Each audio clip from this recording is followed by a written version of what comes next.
రైతులు ఎదుర్కొంటున్న ఒక పెద్ద సమస్య ఆ ప్రాంతంలో ఇండిగో రైతులకు సంబంధించి ఇండిగో అనేది పత్తితో వస్త్రాలు తయారు చేస్తున్నప్పుడు ఒక డైగా వాడతారు. బ్లూ కలర్ డై ఎక్కువగా జీన్స్ పాయింట్లో కానీ ఇతరత్ర రంగుల కోసం వాడే ఒక డై. అది తయారయ్యేది ఇండిగో అనే ఒక ప్లాంట్ నుంచి. ఆ ఇండిగో పండించే రైతుల సమస్యే చంపారన్ ఉద్యమానికి కారణం.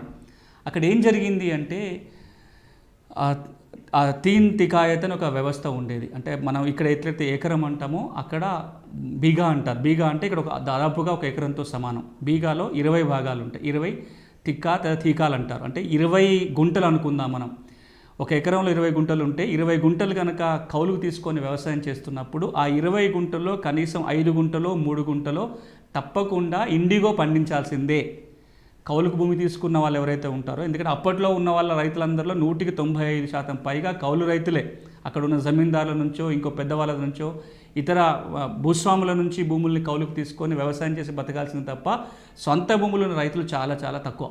ఆ నేపథ్యంలో ఏ భూమి అయితే కౌలుకు తీసుకుంటామో ఆ కౌలుకు తీసుకున్న భూమిలో 3 గుంటల నుంచి 5 గుంటలు, ఎకరానికి 3 గుంటల నుంచి 5 గుంటల వరకు ఇండిగోని తప్పకుండా పండించాల్సిందే. దానివల్ల రైతులకు చాలా నష్టాలు జరిగేటివి, ఇబ్బందులు ఎదుర్కొంటే వాళ్ళు ఈ నియమం ఉండటం వల్ల కౌలు రైతులకు జరుగుతున్న ఇబ్బందుల మీద అక్కడున్న లాయర్లు చాలా వరకు కోర్టులో కేసులు వేసుకుంటూ రైతుల తరపున కొట్లాడారు. ఆ తరువాత అక్కడి నుంచి కొంతమంది రైతులు మహాత్మా గాంధీని కలిసి మహాత్మా గాంధీని చంపారానికి రమ్మని పిలుస్తారు.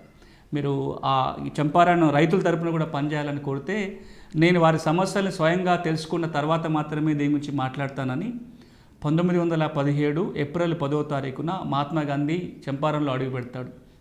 ఇక అక్కడి నుంచి అక్కడున్న లాయర్లతోటి మాట్లాడి అక్కడున్న రైతులందరితోటి మాట్లాడి దాదాపుగా తనతో పనిచేసిన కార్యకర్తలందరూ, లాయర్లు, వాలంటీర్లు అందరూ కలిసి దాదాపుగా 8,000 మంది రైతుల్ని ఇంటర్వ్యూ చేసి నివేదికలు తయారు చేస్తారు.